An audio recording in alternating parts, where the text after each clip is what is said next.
Did you know that most of the geniuses we celebrate today weren't actually that impressive when they started? We've been lied to. We're taught to obsess over natural talent and child prodigies, but the truth is, your starting point, your IQ, your grades, your current skill level, is the least reliable predictor of how far you'll actually go. If you've ever felt like you're hitting a ceiling, or if you've ever looked at someone successful and thought, I just wasn't born with that gift, I want you to stay with me. In the next few minutes, we're going to dismantle the myth of the natural and show you the actual machinery of greatness.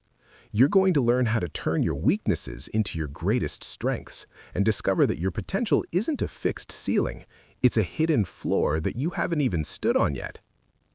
This shift comes from Adam Grant's incredible book, Hidden Potential. Adam is an organizational psychologist who spent years studying why some people stay stuck while others skyrocket, and his findings are a complete game changer for anyone wanting more out of life. Idea 1. Character over cognitive ability. We often think success is about how smart you are, but Adam argues it's actually about character skills. Think of character like a muscle, not a personality trait. It's the ability to be proactive, disciplined, and, most importantly, to be comfortable with being uncomfortable. Think about learning a new language. Most people quit because they hate sounding stupid or making mistakes, but the person who develops the hidden potential is the one who is willing to look like a fool every day until they don't. If you've ever felt embarrassed for not being an expert immediately, you're not alone. The practical trick here is to stop seeking painless learning. Next time you start something new, don't aim for mastery, aim for the glitch. Make the mistakes on purpose so you can learn from them. The distance you travel matters much more than where you started. Idea 2. Becoming a sponge.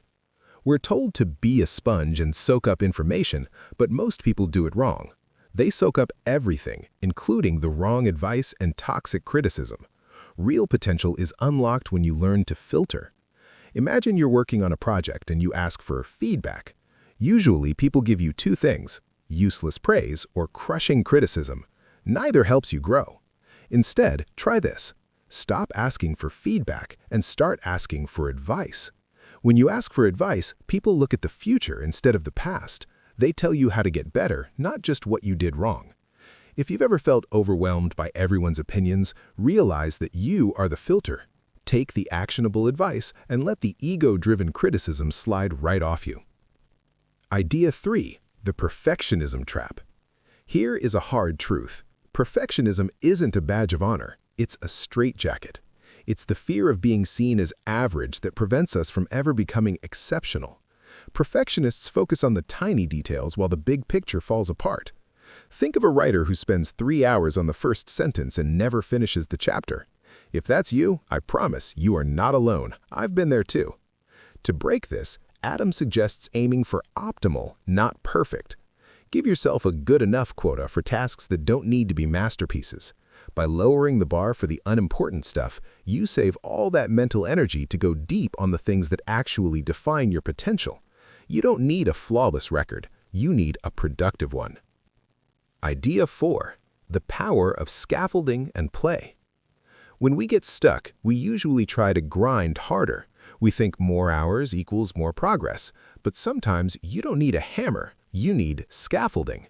Scaffolding is a temporary support system, a coach, a specific tool, or a new routine that helps you bridge a gap you can't jump across alone. And while you're using that support, don't forget to play. Most people think serious work means it has to be boring, but the highest achievers build deliberate play into their routines. If you're a runner and you're bored, don't just run more miles, play a game of tag or run a new trail. Making the process fun isn't a distraction from the work, it's the fuel that keeps you from burning out. If you feel like your passion is fading, it might not be the wrong goal, it might just be the wrong method. Ultimately, your potential isn't something you have, it's something you build through character, filtering the right advice, killing perfectionism, and knowing when to ask for help.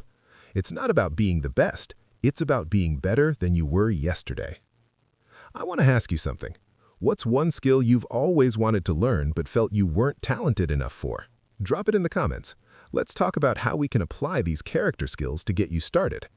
If this perspective shift felt like something you needed to hear today, you know what to do to see more of this. Keep building, keep traveling that distance, and I'll catch you in the next one.